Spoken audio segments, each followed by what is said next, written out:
Viking Influence on English by Angeline, Anya, Ethan, and Leo.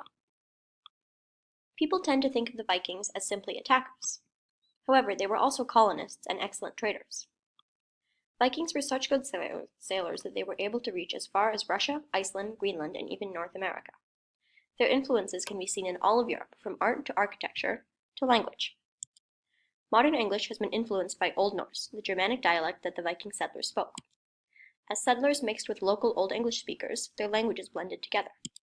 Viking raids began for four main reasons. 1. After the death of the Frankish king Charlemagne in 814, his son was a very bad ruler, and the weak and crumbling Frankish Empire was vulnerable to attacks. 2. The Vikings were excellent traders and had relied partially on the Baltic Sea trade. However, Arab caliphs spent so much money that the trade was totally ruined, and Vikings would have to find another source of income. 3. Younger men wanted to find adventure and a place to raise a family. Farmland in Norway was in high demand, and land was passed down to the oldest son. The younger brothers wanted to go find land of their own. 4. One Viking custom was the strandhog, where you would park your boat, jump out, take all the sheep, and sail away before anyone noticed. When strandhogging was banned in Scandinavia, many Vikings decided to try their luck in Europe and the British Isles, where there were lots of sheep and also young, healthy people to sell into the slave trade. Finally, during the 9th and 10th centuries, the climate improved and allowed for easier sailing. The seas were less rough, and storms in the summer became rare. Evidence from tree rings, peat layers, and fossil evidence of plants supports this theory of a gentler climate. These first Viking raids were generally in the summer. Viking warriors would attack towns near the coast, often destroying churches and monasteries because they were full of precious religious relics, and also wine for communions. Many valuable gold pieces were stolen from monasteries and melted into jewelry. Since monasteries were cultural centers full of art and literature, much of the Irish culture was lost to Viking raiders. Thankfully, English monastic culture was able to recover. The Vikings had many sailing advantages. Their ships were light enough to be carried, though very strong. Many people could fit in one ship, and only a handful were needed to sail it. Vikings also had excellent navigational techniques from years of oral poetry and stories. Also, even large ships could be carried easily on land by rolling them on logs and pushing. By the 830s and 840s, more Vikings were showing up to raid England. In the winter of 840-41, the first Vikings decided to stay the winter in England, creating the first Viking settlement. In 878, King Alfred agreed to a truce with the Viking king Guthrum. If Guthrum agreed to be baptized and encouraged others to convert to Christianity, then the Vikings could gain control over a large piece of land in northern England. This land was named the Danelaw. It was meant to be a place for the new Viking settlers to calm down, stop raiding, and become farmers. Because of this deal, many Viking settlers assimilated into the culture and accepted Christianity as their religion. Historians disagree on the relationship between Viking colonists and locals, but one thing is for sure: most early sources say that the Vikings were hostile. That is, they preferred taking stuff instead of talking it out. However, making blanket statements doesn't help. The relationships must have differed depending on the place and context. Because we use so many Old Norse words, most historians assume that the relations between Vikings and their neighbors must have slowly grown more friendly with time. The two languages blended so well because they were already similar and shared some vocabulary. In order to determine who went where, historians can examine place names. For example, names ending in by, thorpe, and thwaite suggest a Viking influence.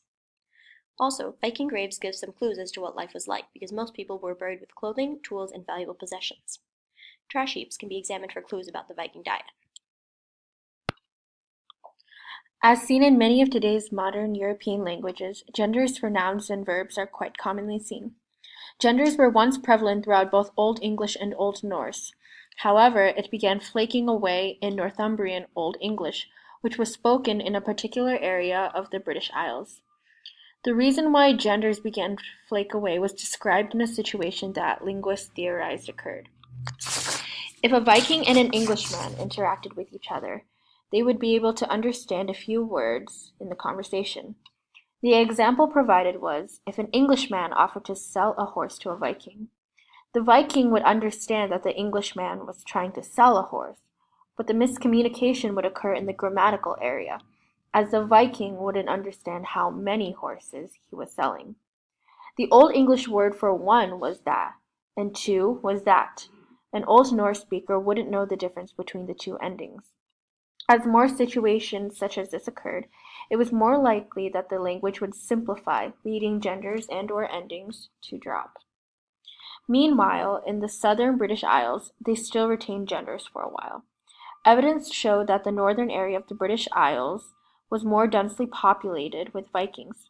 Consequently, in the northern regions, English was simplifying much faster, whereas in the south, there were more locals or Englishmen who had less contact with the Vikings. Therefore, genders remained there for quite a while. The process that English went from as a synthetic language to an analytic language played a role in the loss of endings. Fixing of stress drew away from inflectional information at the end of words. As a result, unstressed values were lost, causing the loss of endings in Middle English.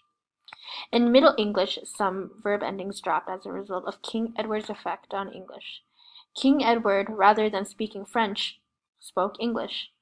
As a result, French lost much of its prestige, and therefore Middle English was more widely spoken. As people began to speak English more, great writers such as Chaucer emerged. The middle class, which was the majority class, also spoke Middle English. The more exposure Middle English received caused more changes in grammar. Superlative and comparative endings developed, and adjective-noun agreement was lost. Pronouns have distinct meanings, but they may also be used in a general or alternative way. In German, there's a pronoun for a general person, the word Mann, which means one, but also the word Mann with two N's, which means a man. Old English, much like German, had this generic pronoun. The pronouns we use in modern English are far different than these old Germanic pronouns. One of the most notable differences in pronoun usage is this: you or one to describe the general advice or scenario. When saying one should cook spaghetti with boiling water, the sentence is using one or you as a general pronoun for this scenario. When you think about it, the specific pronoun for one or you in this meaning was dropped as English developed. This can also be attributed to Viking influence, both due to the different pronouns in Old Norse and the Viking adults simplifying the exoteric language. An exoteric language is a language spoken by many foreigners, causing it to lose complexity. In addition to these changes, Old Norse contributed new vocabulary for pronouns. Many Germanic pronouns were replaced with the now familiar Norse they, their, and them. Vikings, by changing declensions and conjugations, had an effect on word order. With declensions and conjugations, the word order wasn't required to be systematic and describe parts of speech. Much like modern-day Latin, Old Germanic English had endings which could tell a speaker who was the subject, direct object, or indirect object. As Viking adults started to marry into North England, the complexities of English degraded. English developed once again as an exoteric language, and the complex conjugations faded away. As the stress on endings lessened, the word order began to describe the parts of speech. To indicate this, English developed into an SVO language. Without many outsiders such as Vikings speaking English, it may still be a stronger Germanic-based language. Old English developed into modern English through many sound changes that are described by Grimm's law. Stated generally, Grimm's law says that vowel sounds moved to a higher portion of the mouth as Old English developed. At the same time, voiceless stops turns into voice stops, such as G going to K. While this is a natural way for languages to change, one can see how Viking influence could affect these sounds. As we discussed earlier, Viking vocabulary consists of many SK, G, and K sounds. In addition to the sounds naturally degrading in the speech, Norse influence changed the pronunciation of many words.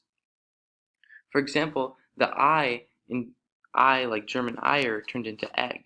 This example seems to point to Viking sound changes, which are far more widespread than just vocabulary.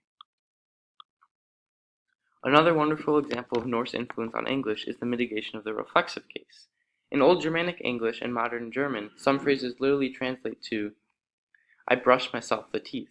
These are called reflexive since the subject and the direct object are the same. For similar reasons as pronoun shifts, with large contributions from Vikings, the reflexive case started to leave English. Modern English only has a few remnants of this case. As seen, the Vikings had an enormous impact on the development of English. From the Viking raids that were conducted early on to the interactions between Englishmen and Vikings, the English language underwent considerable changes in terms of vocabulary and grammar. Languages are always changing, whether it is due to normal speech changes or influence from new people. English is a prime example of this, as the Vikings helped to accelerate this process of simplification of grammar in English. This period in the history of English could even be observed in the modern day as proof that English has continued and will continue to evolve and change in a myriad of different ways, as it remains the lingua franca of the world.